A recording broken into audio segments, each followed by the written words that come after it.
जय माता रानी। दोस्तों, मैं नीता आपके अपने चैनल नीता विक्रम में आपका स्वागत करती हूँ। माँ लक्ष्मी के नाम का जयकारा लगाएं। कमेंट सेक्शन में जय माँ लक्ष्मी एवं ओम नमो भगवते वासुदेवाय अवश्य लिखिए। आप सभी को देव प्रबोधनी एकादशी व्रत की हार्दिक शुभकामनाएं। इस व्रत को देवउठनी एकादशी, तुलसी विवाह, इस प्रकार के कई नामों से जाना जाता है। यह व्रत करने से विष्णु भगवान माँ लक्ष्मी की अद्भुत कृपा प्राप्त होती है। वर्ष 2020 में देवउठनी प्रबोधनी एकादशी कब मनाई जाएगी, सबसे पहले हम आज इस विषय में बात करेंगे। एक मुट्ठी चावल का ऐसा उपाय जो श्रीहरि विष्णु और माँ लक्ष्मी को प्रसन्न करके आपके जीवन को सुख सौभाग्य से भर देगा, इस विषय में जानेंगे। एवं एकादशी के इस व्रत में पूजा पाठ किस प्रकार करनी है, क्या दान पुण्य करना है जिससे कि आपका व्रत सफल हो। देवउठनी एकादशी के दिन जो लोग व्रत रख रहे हैं वह क्या खाना खा सकते हैं, यह सभी बातें मैं आपको विस्तार से बताने वाली हूँ। तो वीडियो को लाइक ज़रूर करिएगा और इसे अपने परिवार मित्रों के साथ ज़्यादा से ज़्यादा शेयर करिए। आज का वीडियो पसंद आता है तो आप मुझे कमेंट करके ज़रूर बताइए, और यदि आज पहली बार नीता विक्रम चैनल पर आए हैं तो इसे सब्सक्राइब करिए, वीडियो के नीचे बने हुए लाल रंग के सब्सक्राइब के बटन को प्रेस करके। देव प्रबोधनी एकादशी से लेके पूर्णमासी तक 5 दिन का व्रत भी इसी दिन से प्रारंभ होगा, तो यह दिन आप सबके लिए जानना बहुत ज़रूरी है। कई जगह लोग 25 नवंबर के दिन एकादशी व्रत रख रहे हैं और कई जगह 26 नवंबर के दिन पे एकादशी का व्रत रखा जाएगा। एकादशी व्रत जब द्वादशी युक्त तिथि में रखा जाता है तो इसे सबसे अच्छा मानते हैं, परंतु इस बार जो एकादशी में द्वादशी का मिलाप है यह बहुत ही कम समय के लिए हो रहा है, इसलिए कई लोग 26 नवंबर को ही एकादशी मनाएंगे, जिस दिन की पूर्ण रूप से द्वादशी है। उस तिथि में एकादशी का सम्मेलन बिल्कुल भी नहीं है, जबकि जो 25 नवंबर को एकादशी है उसके आखिरी के चरण में द्वादशी तिथि लग गई है। यानी एकादशी का प्रारंभ 25 नवंबर 2020 मध्य रात्रि में 2:42 से हुआ है और इसकी समाप्ति सुबह 5:10 पे हुई है 26 नवंबर को, जबकि सूर्योदय नहीं होता। तो यानी उस समय पे द्वादशी तिथि सूर्य उदय से पहले लग गई है। तो सबसे अच्छा तुलसी विवाह के लिए, देव प्रबोधिनी एकादशी का पूजन करने के लिए यदि कोई दिन है तो वो है 25 नवंबर 2020 का दिन। परंतु जो लोग द्वादशी युक्त तिथि में पूर्ण व्रत और पूजा पाठ करना चाहते हैं वह 26 नवंबर को इस व्रत को कर सकते हैं। अब हम एकादशी के विषय में बात करते हैं। एकादशी व्रत का पारणा कब करना है। यदि आप 25 नवंबर को यह व्रत रख रहे हैं तो अगले दिन आप दिन में 1:33 के बाद व्रत का पारणा करेंगे, यानी 26 नवंबर को दिन में। व्रत का पारणा करते समय आप तुलसी का पत्ता जल ग्रहण करके व्रत पारण कर सकते हैं। और यदि आप 26 नवंबर को एकादशी मना रहे हैं तो व्रत का पारणा अगले दिन सुबह 6:33 से लेके 7:40 के बीच में कर लीजिए। अब हम महत्वपूर्ण जानकारी बता रहे हैं, इसे आप ध्यान से सुनिए। एकादशी के व्रत के 3 दिन के नियम होते हैं, दशमी, एकादशी और द्वादशी के नियम। इन तीनों दिनों में ही आप सात्विक भोजन ग्रहण करें और सात्विक मनोभाव के साथ रहें।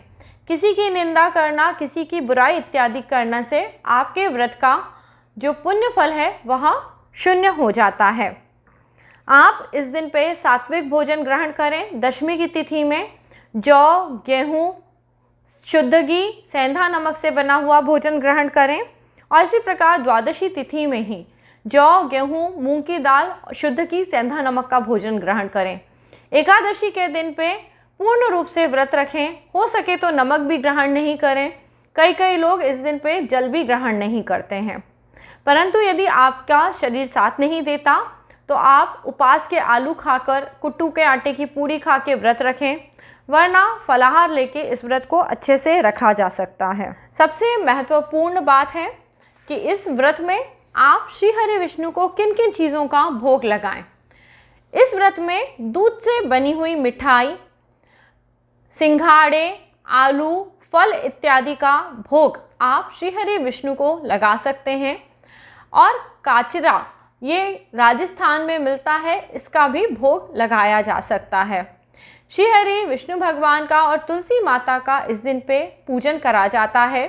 विष्णु भगवान के शालिग्राम रूप के साथ तुलसी विवाह कराया जाता है। यह परंपरा कई जगह सादगी के साथ निभाई जाती है और कई जगह बहुत ही बड़ा हर्षोल्लास करा जाता है। जैसा आपसे संभव हो उस तरह से तुलसी माता का पूजन करें। नीता विक्रम चैनल पे जाके आप देख सकते हैं कि कैसे तुलसी विवाह घर में कर सकते हैं। अब मैं आपको बता रही हूँ कि कैसे इस व्रत का महात्म्य क्या है, क्यों आपको देव प्रबोधिनी एकादशी का व्रत करना चाहिए। एक समय भगवान श्री कृष्ण ने कहा, हे युधिष्ठिर, अब मैं तुम्हें कार्तिक शुक्ल की प्रबोधिनी एकादशी का महात्म्य सुनाता हूँ। इसका वर्णन ब्रह्मा जी ने नारद जी से किया था, वही मैं तुम्हें बताता हूँ। ब्रह्मा जी बोले, हे पुत्र, अब पापों को हराने वाली, पुण्य और मोक्ष देने वाली प्रबोधिनी एकादशी का महात्म्य सुनो। इस एकादशी के दिन भगवान विष्णु 4 महीने शयन करने के पश्चात जागते हैं, इसलिए इसे देवोत्थान एकादशी भी कहते हैं। धार्मिक श्रद्धालु इस दिन तुलसी व शालिग्राम जी का विवाह आयोजित करते हैं। पृथ्वी पर गंगा तीर्थ समुद्र सरोवर का प्रभाव तभी तक रहता है जब तक कि देव प्रबोधिनी एकादशी तिथि आती है। इस एकादशी के व्रत का फल 1000 अश्वमेघ और 100 राजसूय यज्ञों के बराबर होता है। नारद जी ने पूछा, हे पिताजी, एक समय भोजन करने, रात्रि को भोजन करने, सारे दिन उपवास करने से क्या फल मिलता है? यह सब सवाल आप भी जानना चाहते हैं कि किस प्रकार से भोजन करने से एकादशी के व्रत का महात्म्य परिवर्तित होता है। इस पर ब्रह्मा जी बोले, हे पुत्र, एक बार भोजन करने से 1 जन्म, रात्रि को भोजन करने से 2 जन्म, पूरा दिन उपवास करने से 7 जन्म के पापों का नाश होता है। जो वस्तु तीनों लोकों में न मिल सके वह भी हरि प्रबोधिनी एकादशी को प्राप्त होती है। इस एकादशी के व्रत के प्रभाव से मेरु और मंदराचल के समान भारी पापों का भी नाश हो जाता है। अनेक जन्म के पाप भी क्षण भर में भस्म हो जाते हैं। इस प्रबोधिनी एकादशी का विधिपूर्वक व्रत करने से मनुष्यों को ऐश्वर्य, संपत्ति, राज्य का वैभव प्राप्त होता है। उनके पितृ नरक में दुखों से छुटकारा पाकर देवलोक को जाते हैं। विधिपूर्वक थोड़ा सा पुण्य कर्म करना अनंत फल देता है, परंतु बिना विधि के व्रत चाहे कैसे भी करें पर इसका आपको कोई फल नहीं मिलता। यानी आपको पूजा पाठ जरूर करनी है और श्रीहरि विष्णु का पूजन अवश्य करना है, तभी आपको देव प्रबोधिनी एकादशी का फल प्राप्त होगा। संध्या न करने वाले नास्तिक होते हैं। संध्या यानी जो लोग दीपक नहीं जलाते वह नास्तिक होते हैं। वेदों की निंदा करना, धर्मशास्त्रों को दूषित करना, मूर्ख पाप कर्मों में सदैव लगे रहने वाले, धोखा देने वाले, दूसरों की स्त्रियों पे बुरी नज़र रखने वाले, इन सब मनुष्यों के शरीर में धर्म नहीं रहता। जो विधवा अथवा सद्वा ब्राह्मणी से भोग करते हैं वे अपने कुल सहित नष्ट हो जाते हैं। दूसरे की स्त्री पे बुरी नज़र रखने वाले को कभी संतान की प्राप्ति नहीं होती। उनके पूर्व जन्म के संचित सब अच्छे कर्म भी नष्ट हो जाते हैं। जो गुरु और ब्राह्मणों से अहंकार युक्त होकर बातचीत करते हैं उनके पुण्य भी शीघ्र नष्ट होते हैं। उनके धन संतान नहीं होती। भ्रष्टाचार करने वाले, दुष्ट स्त्रियों का भोग करने वाले, दुष्टों की सेवा करने वाले एवं नीच मनुष्यों की संगत करने वाले, यह सब पाप हरि प्रबोधिनी एकादशी के व्रत से नष्ट होते हैं। जो मनुष्य अपने मन में हरि प्रबोधिनी एकादशी के व्रत करने का संकल्प मात्र करते हैं उनके 100 जन्म के पाप नष्ट होते हैं। जो रात्रि को जागरण करते हैं उनके आने वाली 10,000 पीढ़ियां स्वर्ग को जाती हैं और वह नरक के दुखों से छूटकर विष्णु भगवान को प्राप्त करते हैं। ब्रह्म हत्या आदि महान पाप भी इस व्रत के करने से नष्ट होते हैं।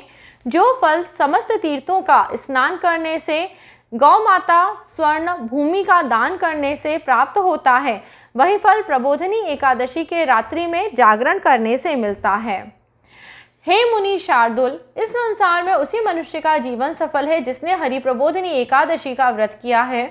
इस संसार में जितने भी तीर्थ हैं उन सबके स्नान दान आदि का फल इस व्रत से मिलता है। अतः सब कर्मों को त्याग के भगवान को प्रसन्न करने के लिए कार्तिक शुक्ल पक्ष की हरि प्रबोधिनी एकादशी का व्रत करना चाहिए। जो व्यक्ति इस एकादशी के व्रत को करता है वही ज्ञानी, तपस्वी, जितेंद्रिय है। उसी को भोग तथा मोक्ष प्राप्त होता है, क्योंकि यह विष्णु को अत्यंत प्रिय है।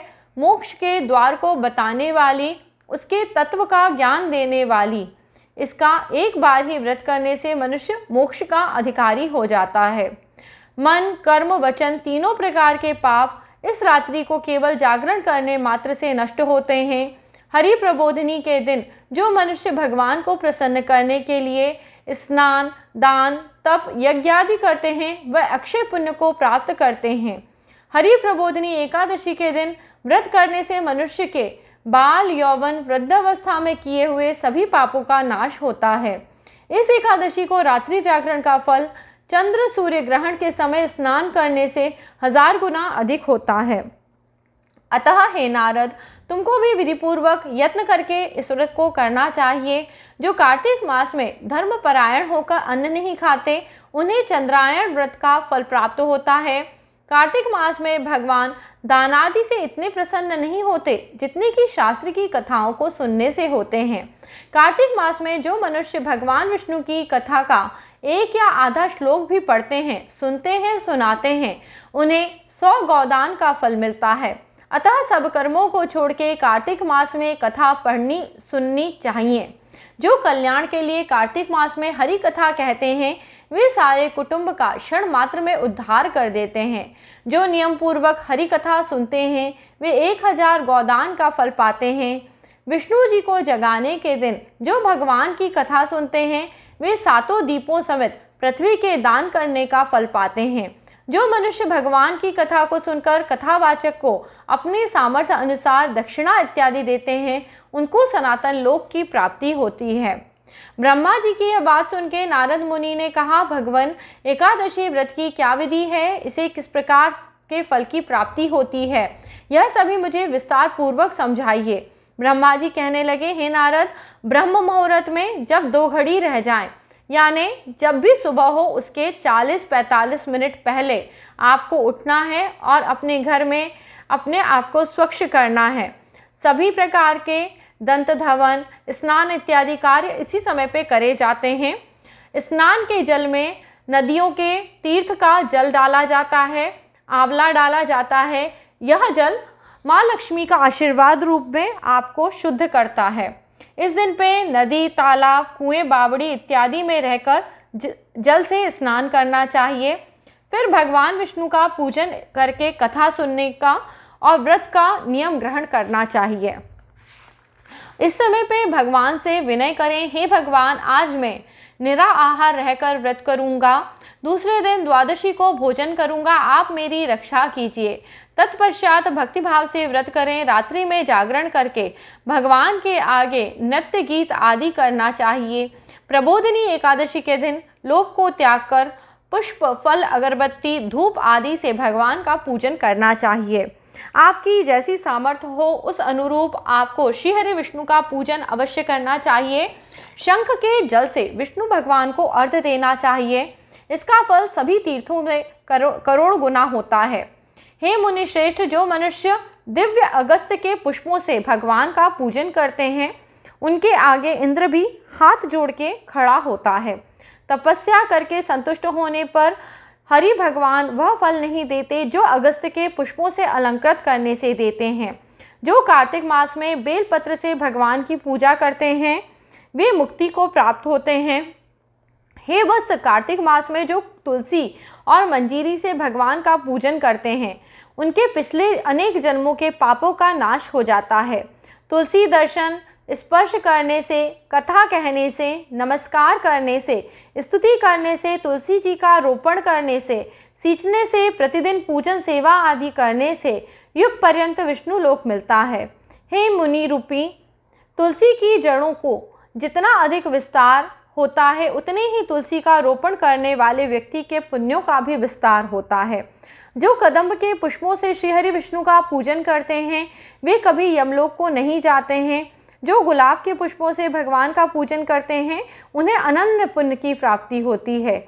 जो वकुल और अशोक के फूलों से भगवान का पूजन करते हैं सूर्य चंद्रमा के रहने तक उन्हें किसी प्रकार के दुख की प्राप्ति नहीं होती।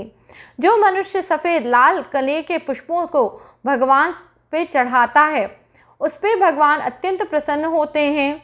जो दूब के अंकुरों से भगवान की पूजा करते हैं वे सुगुना पुण्य को पाते हैं। जो शमी पत्र से भगवान की पूजा करते हैं उनको यमराज से छुटकारा मिल जाता है। जो वर्षा ऋतु में भगवान का चंपा के पुष्पों से पूजन करते हैं उनको पुनर्जन्म से मुक्ति मिल जाती है। जो मनुष्य केतकी के पुष्प भगवान पर चढ़ाते हैं उनके करोड़ जन्म के पाप नष्ट हो जाते हैं। जो पीले रक्तवर्ण के कमल पुष्पों से भगवान का पूजन करते हैं उनको श्वेत दीप में स्थान मिलता है। इस प्रकार रात्रि को भगवान का पूजन कर प्रातः काल होकर नदी पर जाएं, वहां स्नान जप करें, प्रातः काल के कर्म करके घर आकर विधि पूर्वक भगवान केशव का पूजन करें। व्रत की समाप्ति होने पे विद्वान ब्राह्मण को भोजन कराएं, दक्षिणा दें और क्षमा याचना भी मांगे। इसके पश्चात भोजन गौ दक्षिणा इत्यादि देके अपने गुरु का पूजन करें और ब्राह्मणों की भी सेवा करें। अब जिन लोगों ने चौमासी का व्रत पूर्ण करा है यानी चातुर्मास में लोग अलग अलग तरह के नियम से व्रत रखते हैं, अलग अलग चीज़ों को इन 4 महीने में ग्रहण करना छोड़ देते हैं। तो जब व्रत समाप्ति होती है तो उन चीज़ों के निमित्त विशेष चीज़ों का दान करने से आपको सुख सौभाग्य की प्राप्ति होती है। यदि आपने चौमासा या चतुर्मास शुरू होने पर जबकि देवशयनी एकादशी थी तब से अभी तक इन चीज़ों को छोड़ा है तो आप समझ लीजिए कि आपको अब क्या क्या दान करना है। यदि आपने रात्रि में भोजन करना छोड़ दिया था तो अब आपको ब्राह्मण को भोजन कराना है, उनको थोड़ा स्वर्ण देना है और बेल का दान करना है। जिन लोगों ने आंवले से स्नान करने का व्रत लिया था उन सभी को दही का दान देना है और शहद का दान देना है। जिन मनुष्यों ने इस चतुर्मास में फलों का त्याग करा था उन्हें फलों का दान देना चाहिए। यदि इन 4 महीने में आपने तेल नहीं खाया था तो अब आपको घी का दान देना चाहिए। यदि आपने घी खाना छोड़ दिया था तो आप दूध का दान दें। यदि चतुर्मास में आपने अन्न खाना छोड़ा था तो आपको चावलों का दान देना है। इन 4 महीने में भूमि पे शयन करने वालों को शैया का दान देना चाहिए। तुलसी पे सभी प्रकार की सामग्री अर्पित करके तुलसी का भी दान देना चाहिए। जिन लोगों ने इन 4 महीने में पत्ते पे भोजन करा है उन्हें सोने का पत्ता घी सहित दान में देना चाहिए। 4 महीने का मौन व्रत धारण करने वाले को ब्राह्मण ब्राह्मणी को घी से बनी हुई मिठाई का भोजन कराना चाहिए। बालों को जिन्होंने इन 4 महीने में रखा है यानी किसी भी तरह बाल नहीं कटवाए हैं उन्हें दर्पण का दान देना चाहिए। जिन्होंने जूते चप्पल पहनना छोड़ दिए थे उन्हें एक जोड़ी जूते का दान देना चाहिए। कई लोगों ने नमक खाना छोड़ा था उन्हें शक्कर दान में देनी चाहिए। जिन लोगों ने चातुर्मास में दीपक प्रतिदिन जलाए हैं उन्हें व्रत की समाप्ति पे तांबे या सोने के पात्र में घी और बाती रखकर विष्णु भक्त ब्राह्मण को दक्षिणा के साथ दान में देना चाहिए। बहुत ही सस्ता तांबे का दीपक मिल जाता है, उसमें आप घी और बाती रख के दान अवश्य करें। और यदि इस प्रकार से ना हो पाए तो आप इन सभी चीज़ के अभाव में ब्राह्मण का सत्कार करें। सब व्रतों की सिद्धि देने वाला इसे बताया गया है। ब्राह्मण देव को प्रणाम करें। कई लोगों को ब्राह्मण नहीं समझ में आता है। ब्राह्मण वो होता है जो पूजा पाठ करता है, भगवान की अर्चना करता है और वेदों का ज्ञान देता है। हम ज्ञानी पुरुष को भी ब्राह्मण कहते हैं। तो आप किसी भी ज्ञानी पुरुष को उनका पूजन अर्चन करें, भोजन कराएं, इससे भी आपके व्रत का पुण्य फल आपको प्राप्त होता है। इसके पश्चात आप भोजन करें। जिन चीज़ों को इन 4 महीनों में आपने छोड़ दिया था अब चातुर्मास की समाप्ति के बाद आप उन्हें ग्रहण कर सकते हैं। हे राजन, जो बुद्धिमान इस प्रकार विधिपूर्वक व्रत करते हैं उन्हें अनंत फल मिलता है और अंत में वे सभी स्वर्ग को जाते हैं।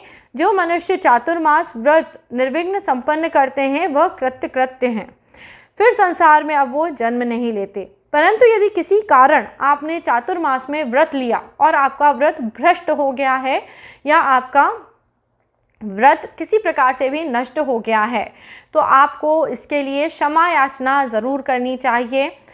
ऐसा कहा जाता है यदि आपका व्रत भ्रष्ट हो जाता है तो इस प्रकार के मनुष्यों को अंधे या कोढ़ी का जन्म मिलता है। इसलिए अपने मिथ्या वचन के इस पाप को दूर करने के लिए विष्णु भगवान से आप कोटि कोटि प्रार्थना अवश्य करिए। भगवान श्री कृष्ण ने कहा, राजन, जो तुमने पूछा अब वह मैंने तुम्हें बताया। इस कथा को पढ़ने सुनने से गौदान का फल आप सभी को प्राप्त होगा। इस दिन पे आप काचरा, मेवा, दूध, दही, सिंघाड़ा, आलू, फल आदि खाकर इस व्रत को रखें। इस प्रकार से इस पुण्यदायी श्री हरि विष्णु भगवान का व्रत आप सभी को करना है। चावल का विशेष उपाय दोस्तों, इसका आप ध्यान से नोट कर लीजिए। जब आपका एकादशी का व्रत पूर्ण हो जाए, द्वादशी तिथि में आप चावलों का दान करें। ये दान आप किसी ज़रूरतमंद को कर सकते हैं, किसी ब्राह्मण को कर सकते हैं। ध्यान रहे, चावलों के साथ कुछ मात्रा में धन अवश्य देना चाहिए, क्योंकि एकादशी के दिन पे हम अनाज ग्रहण नहीं करते। इसलिए चावल को अनाजों में अक्षत बताया गया है, जो हमेशा आपको अक्षय पुण्य की प्राप्ति कराता है। यदि आप इसका दान द्वादशी तिथि में देते हैं तो यह आपके जन्म जन्मांतर के पापों का नाश कराता है, आपके जीवन में सुख सौभाग्य लेके आता है। आप सभी की एकादशी के व्रत का जो पुण्य फल है आपको प्राप्त हो, ऐसी मैं कामना करती हूँ। एकादशी के दिन व्रत रखें तो इस दिन पे कुछ बातों का ध्यान दें। इस दिन आपको स्त्री संग नहीं करना है, इस दिन आपको निंदा नहीं करनी है, तामसिक भोजन ग्रहण नहीं करना है, दुर्व्यसनों से दूर रहना है। केवल हरि का नाम लीजिए, हरि के काम करिए और अपने जीवन को सुखी और सौभाग्यशाली बनाइए। जय श्री हरि विष्णु भगवान की जय, माँ लक्ष्मी की जय। आप सभी के व्रत के पुण्य फल को आप ग्रहण करें। इस प्रकार नित्य प्रतिदिन पूजन करें। इस दिन पे विष्णु भगवान का विशेष पूजन ज़रूर करें। तुलसी माता का पूजन अवश्य करें। आगे आने वाले वीडियो में कई रोचक जानकारी आपके लिए लेके आऊँगी। इसी प्रकार नीता विक्रम चैनल पे मेरे साथ जुड़े रहिए। जय माता रानी, श्री हरि विष्णु, माँ लक्ष्मी की कृपा आप सबको प्राप्त हो।